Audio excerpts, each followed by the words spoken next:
গোটা পৃথিবী জুড়ে মুসলমানদেরকে উৎখাত করে দেওয়া একটা সুপরিকল্পনা চলছে।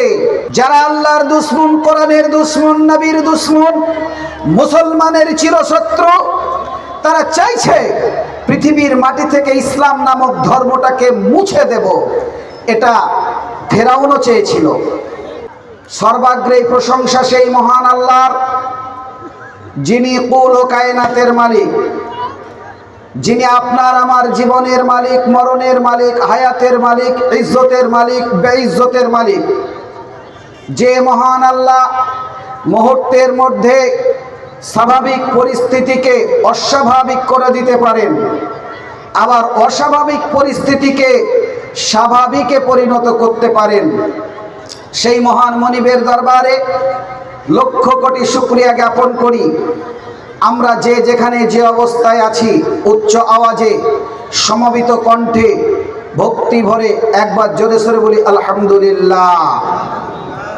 তারপরে পরেই বিশ্ব মানবতার আদর্শবান মহান নেতা মা আমিনার লাল মরুর দুলাল, তাজদারে মাদানী, সৈয়দুল মুরসালিন, খাতিমুন নবীন, নবী কুলের শিরোমণি, আজ থেকে 1450 বছর পূর্বে আইয়ামে জাহেলিয়াতের যুগে যখন সারা পৃথিবীটা অন্ধকারে আচ্ছন্ন, সারা পৃথিবীটা জুলুম, অত্যাচার, নিপীড়ন, নির্যাতনে নিষ্পেষিত, ঠিক সেই সন্ধিক্ষণে পৃথিবীর মধ্যস্থলে আরব দেশের মক্কা নগরীতে, উত্তপ্ত মরুভূমির দেশ, বালুকোনার দেশ, চারিদিকে পাহাড়ে বেষ্টনরত মক্কা নগরীতে জন্মগ্রহণ করার পরে সারা পৃথিবীর মাটিতে যিনি আলোর প্রদীপ নিয়ে সারা পৃথিবীকে আলোকময় করেছিলেন, সারা পৃথিবী থেকে অন্যায়, জুলুম, অত্যাচার, নিপীড়ন, নির্যাতনকে নিষ্পেষিত করে সারা পৃথিবীর মানুষকে যিনি মুক্তি দিয়েছিলেন, সারা পৃথিবীর মানুষকে যিনি এক ছায়ার তলে এনে আদর্শবান করে, আইডিয়াল করে পৃথিবীর কাছে উপহার দিয়েছিলেন, সেই মহান মানব সৈয়দেনা জনাবে মুহাম্মদ রাসূলুল্লাহ সাল্লাল্লাহু আলাইহি ওয়াসাল্লামের উপরে লক্ষ কোটি দরুদ এবং শান্তির ধারা অবতীর্ণ হোক। আমরা সকলে একবার দরুদ দেকামেলা তার উপরে পড়ি, সকলে একবার বলি আল্লাহুম্মা সাল্লি আলাইহি, আল্লাহুম্মা বারিক আলাইহি, সাল্লাল্লাহু আলাইহি ওয়াসাল্লাম। আপনাদের কাছে আমি মাত্র 3টি আয়াত পড়েছি এবং বিশ্বনবী জনাবে মুহাম্মদ রাসূলুল্লাহ সাল্লাল্লাহু আলাইহি ওয়াসাল্লামের অন্তিম লগ্নে বিদায়ের প্রাক্কালে, এই পৃথিবী ছেড়ে যাওয়ার প্রাক মুহূর্তে আরাফাতের ময়দানে লক্ষ লক্ষ জনতার মাঝে, সাহাবায়ে কেরামদের মাঝে যে বাক্যাংশ, যে উপদেশ দিয়েছিলেন, সেটাই হাদিসের পরিভাষায় আমি আপনাদের কাছে পড়েছি বা উচ্চারণ করেছি। এই আয়াত এবং হাদিসকে সামনে রেখে গুটি কয়েক কথা আপনার সম্মুখে আমি বলবো ইনশাআল্লাহ। তবে হ্যাঁ, আজকের যেটা উদ্দেশ্য, আজকের যেটা এই জালসার মূল লক্ষ্য উদ্দেশ্য আপনারা উপলব্ধি করতে পেরেছেন। মাদ্রাসা কেন্দ্রিক যে প্রোগ্রামগুলো হয়, বাৎসরিক প্রোগ্রাম, সেটা সারা বছরের মাদ্রাসা চালার একটি যে সম্বল, একটি যে পাথেয়, যে অর্থের প্রয়োজন, সেটা মূলত এই বাৎসরিক প্রোগ্রামে একদিনের সেটা আমাদেরকে জোগাড় করতে হয়। কেননা আপনাদের জন্য মাদ্রাসাগুলো খিদমত করে যাচ্ছে। বলবেন আমাদের আবার কি উপকার হবে? আপনাকে আমি একটা কথা বলি, পৃথিবীর মাটিতে কোরআন যতদিন আছে, কোরআনের শিক্ষা যতদিন আছে, হাদিসের শিক্ষা যতদিন আছে, আল্লাহ বলা লোক পৃথিবীর মাটিতে যতদিন থাকবে, কিয়ামত ততদিন পর্যন্ত সংগঠিত হবে না। কিয়ামত ওই দিনই হবে যেই দিন আল্লাহর জমিনে আল্লাহ বলার লোক একটাও আর থাকবে না। আজকে গোটা ভারতবর্ষে মুসলমানদের ওপর অত্যাচারের স্টিম রোলার চলছে, আপনারা জানেন। গোটা পৃথিবী জুড়ে মুসলমানদেরকে উৎখাত করে দেওয়া একটা সুপরিকল্পনা চলছে। বিভিন্ন দেশগুলো যারা আল্লাহর দুশমন, কোরআনের দুশমন, নবীর দুশমন, মুসলমানের চিরশত্রু, তারা চাইছে পৃথিবীর মাটি থেকে ইসলাম নামক ধর্মটাকে মুছে দেব। এটা ফেরাউনও চেয়েছিল। চেয়েছিল না চাই নাই? ফেরাউন চেয়েছিল। একটু কথা বলতে হবে আমার সঙ্গে। ফেরাউন চেয়েছিল পৃথিবী থেকে ইসলাম নামক ধর্মটা, মূসা আলাইহিস সালামের ধর্মকে পৃথিবী থেকে মুছে দিতে হবে। এটা ফেরাউন চেয়েছিল? হ্যাঁ কি না বলেন না গো? চেয়েছিল। পেরেছে? পারে নাই। পরিশেষে তাকে ওই নদীর বাহারে কুলজুম, যাকে আমরা নীলনদ বলি, আসলে সেটা বাহারে কুলজুম, সেই নদীতে, সেই অথই জলে ডুবে ডুবে মরতে হয়েছিল। যখন ফেরাউন ডুবছে, মূসা আলাইহিস সালাম তার সহচরদেরকে, বনী ইসরাইলদেরকে নিয়ে ওই নদী দিয়ে আল্লাহর হুকুমে বেরিয়ে চলে গেলেন। আল্লাহকে যখন মূসা আলাইহিস সালাম নদীর তীরে গিয়ে ফেরাউনের ভয়ে ডরে বনী ইসরাইলদেরকে নিয়ে দাঁড়িয়ে গেলেন, আল্লাহকে বললেন, আল্লাহ কেমন করে যাব? পিছনে শত্রু, ফেরাউনের দল ইসলামকে পৃথিবীর মুখ থেকে মুছে দিতে চাইছে, আর সামনে সমুদ্র, পানি। আমরা কি করি? কোথায় যাই?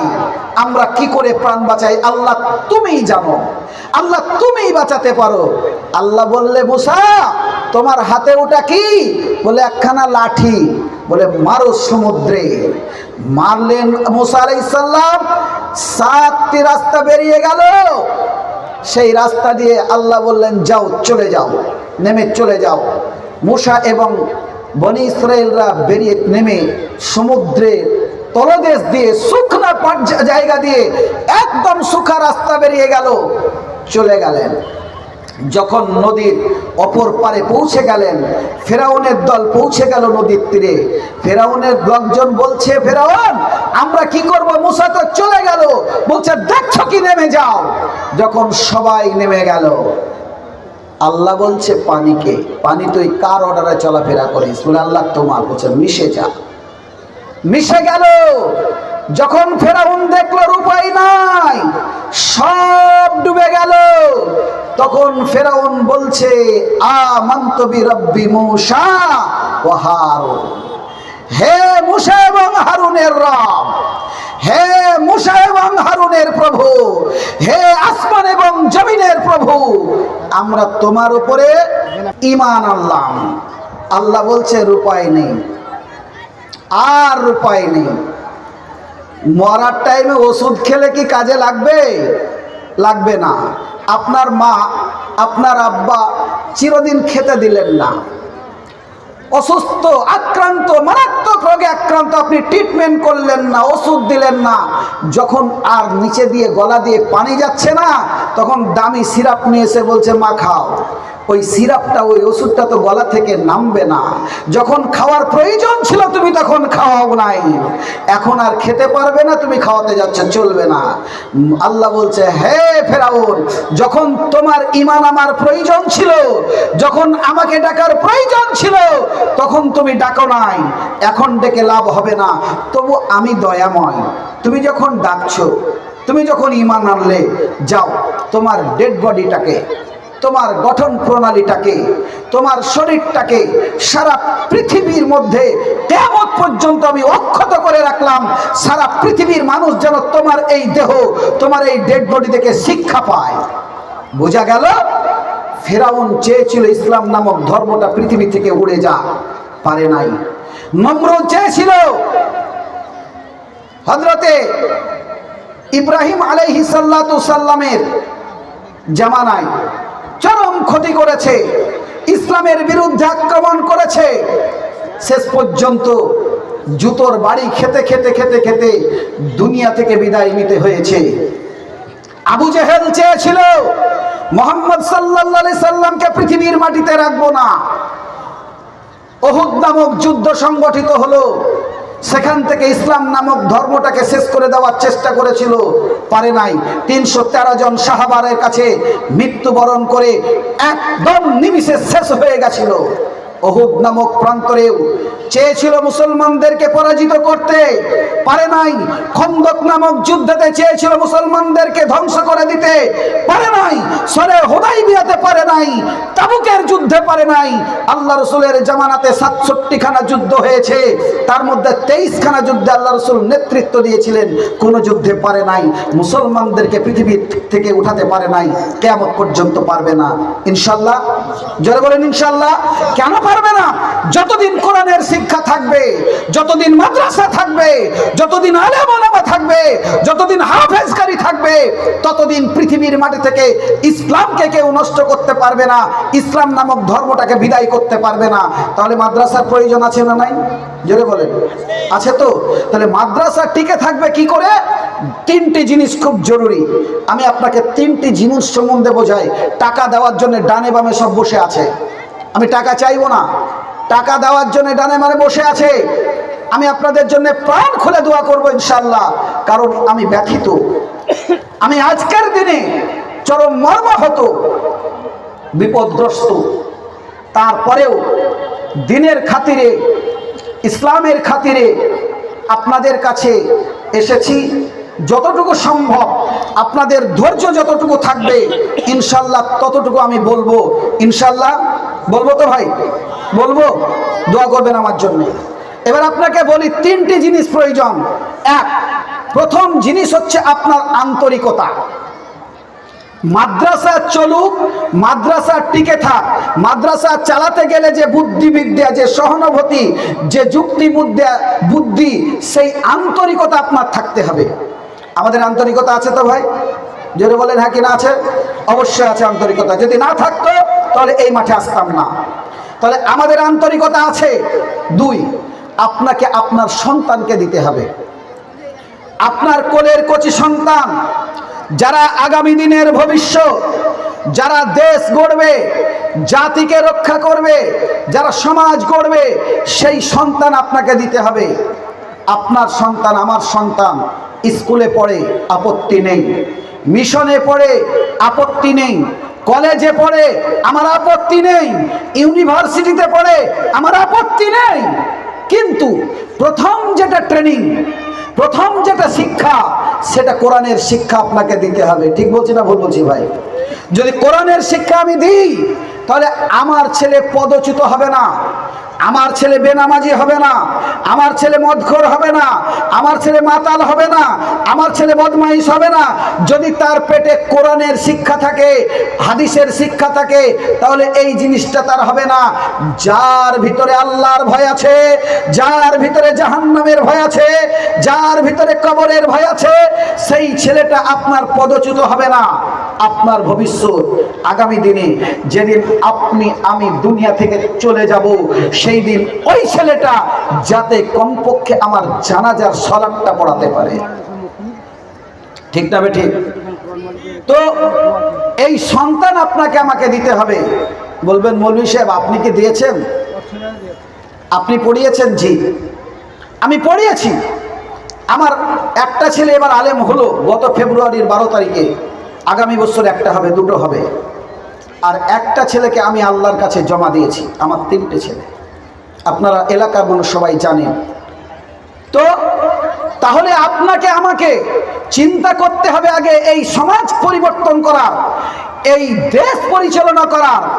আজকে দেশটা চোর ডাকাতদের হাতে চলে যাচ্ছে, ভালো মানুষের হাতে থাকছে না। কারণ আমরা ভালো মানুষ তৈরি করতে পারছি না, আমরা ভালো কাজ করতে পারছি না, আমাদের প্রোডাক্টটাই খারাপ হয়ে গেছে। আমি বলবো দ্বিতীয় নম্বর যেটা হবে সেটা হচ্ছে আমার সন্তানকে দিতে হবে। 3 নম্বর আপনাকে অর্থ দিতে হবে। অর্থ দিতে হবে। অর্থ ছাড়া পৃথিবীতে কোনো প্রতিষ্ঠান চলবে না, টাকা ছাড়া কোনো জিনিস চলবে না। আপনি আর যে মানে স্ত্রীর গর্ভে, আমি ভালো করে বুঝাই আপনাকে। এই দেখেন আমার ভাই হাসমত আলী সাহেব, তার স্ত্রী অর্থাৎ আমার ভাবিজানের জন্যে সর্বপ্রথমে আমার হাতে 2000 টাকা দিয়ে দিয়েছেন, আলহামদুলিল্লাহ। উনি আমাকে আগেই বলেছিলেন, ভাই তুমি যখন উঠবে আমি তোমার হাতেই টাকা দেব, তুমি তোমার ভাবির জন্যে একটু প্রাণ খুলে দোয়া করবে। অবশ্যই করবো ইনশাআল্লাহ। বলছিলাম যে অর্থ এমন একটা জিনিস, আপনার স্ত্রীর গর্ভে যেদিন থেকে আপনার সন্তানের জন্ম হলো, যেদিন থেকে আপনার শরীর থেকে আপনার স্ত্রীর পেটে কীটাণু জিনিসটা চলে গেল, সেই দিন থেকে আপনার ওই সন্তানের প্রতি অর্থ খরচ হতে শুরু হলো। হলো কি হলো না? আপনার ইউরিন টেস্ট থেকে শুরু করে, ব্লাড টেস্ট থেকে শুরু করে, আপনার ইউএসজি থেকে শুরু করে বিভিন্ন রকম, যখন 9 মাস অতিক্রম হয়ে গেল মায়ের পেটে, তার আগেই পৃথিবীর আসার পূর্বেই আপনার কয়েক হাজার টাকা চলে গেল। হতে পারে 10,000, হতে পারে 20,000, হতে পারে 50,000। আপনার পৃথিবীতে আসার আগে আপনার সন্তানের প্রতি খরচ হয়ে গেছে। পৃথিবীতে যেদিন আসলো, সিজার করে হোক, যদি সিজার করে হয় কমপক্ষে 50 থেকে 60,000 টাকা খরচ হবে, যদি নর্মাল হয় অল্প হবে। তাহলে যেদিন পৃথিবীর মাটিতে আসলো সেদিন থেকেও খরচা শুরু হলো। যেদিন মায়ের বক্ষস্থলের দুগ্ধ পান করতে করতে করতে 3 বছর 4 বছর করতে করতে যখন তার বয়স 5 বছর হয়ে গেল, তার পিছনে খরচাই শুরু হলো। খরচা হতে হতে যেদিন আপনি আমি এই পৃথিবী ছেড়ে চলে যাব, অর্থাৎ শেষ সালাতের মাধ্যম দিয়ে যেই দিন আপনি আমি চলে যাব, সেই দিনও আমার পেছনে কিছু টাকা খরচা হবে। সংখ্যায় হলেও কম, কমপক্ষে 1,500 টাকার একখানা সাদা কাফন দিয়ে আপনাকে আমাকে বিদায় জানাতে হবে। তাহলে মানুষের জন্ম থেকে নিয়ে মৃত্যু পর্যন্ত চলার পথে, সাংসারিক জীবনে, অর্থনৈতিক জীবনে, পারিবারিক জীবনে প্রত্যেকটা ক্ষেত্রে আপনার টাকা প্রয়োজন আছে। বলুন, যদি আপনার সংসারে টাকা প্রয়োজন হয়, তাহলে মাদ্রাসায় টাকা প্রয়োজন আছে কি নাই? আছে না নাই? মাদ্রাসায় আপনার 30, 40, 50, 100টা ছেলে পড়ে। তাদের প্রতিদিন খেতে দিতে হয় 4 বেলা, তাদের শিক্ষকদের বেতন দিতে হয়, হাফেজ সাহেবদের বেতন দিতে হয়, পারিপার্শ্বিক অনেক খরচ হয়, সেগুলো চালাতে হবে। কে দেবে?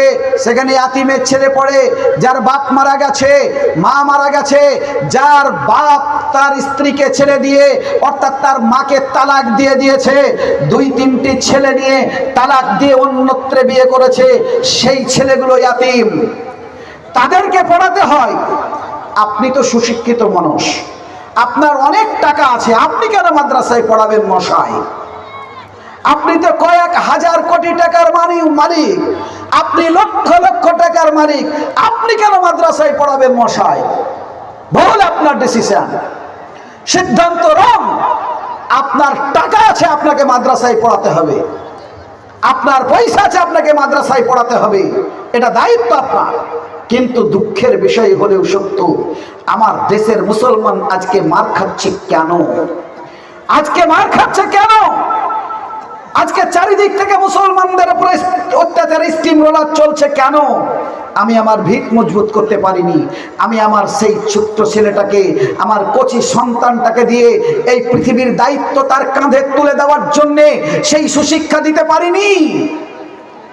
তাই আমার সন্তানকে না দেওয়ার কারণে আমি তো চলে গেছি, মরে গেছি, কিন্তু ভবিষ্যৎটা তার অন্ধকার হয়েছে, তার পরিবার অন্ধকার হয়েছে। আমি দিতে পারি নাই, তাই আমার সন্তান, আমার প্রজন্ম যারা আছে, নাতিপোতা আছে, তাদেরকেও দিতে পারে নাই। বন্ধু, আমি অনুরোধ করব, আগামী দিনে আপনি অর্থ আপনাকে দিতে হবে, সন্তান দিতে হবে, আন্তরিকতা দিতে হবে। আল্লাহ পাক রব্বুল আলামিন বলছেন, ইয়া আইয়ুহাল্লাযীনা আমানু দুখুলু ফিস সিলমি কাফা ওয়া লা তাত্তাবিউ খুতুওয়াতিশ শায়াতান ইন্নাহু লাকুম আদুব্বুম মুবিন। হে পৃথিবীর ইমানদারেরা, হে পৃথিবীর মুমিনেরা, তোমরা প্রবেশ করো ইসলামের মধ্যে পুরোপুরি ভাবে, আংশিক ভাবে নয়। আর তোমরা কখনোই শয়তানের পদঙ্ক অনুসরণ করো না। শয়তানের চক্রান্তে, শয়তানের মতদর্শে, শয়তানের প্ররোচনায় পড়ে তুমি তোমার জীবন বরবাদ করো না, তোমার প্রজন্মটাকে শেষ করো না, তোমার ভবিষ্যৎটাকে শেষ করো না। বন্ধু, এটা আল্লাহ পাক রব্বুল আলামিন বলছেন।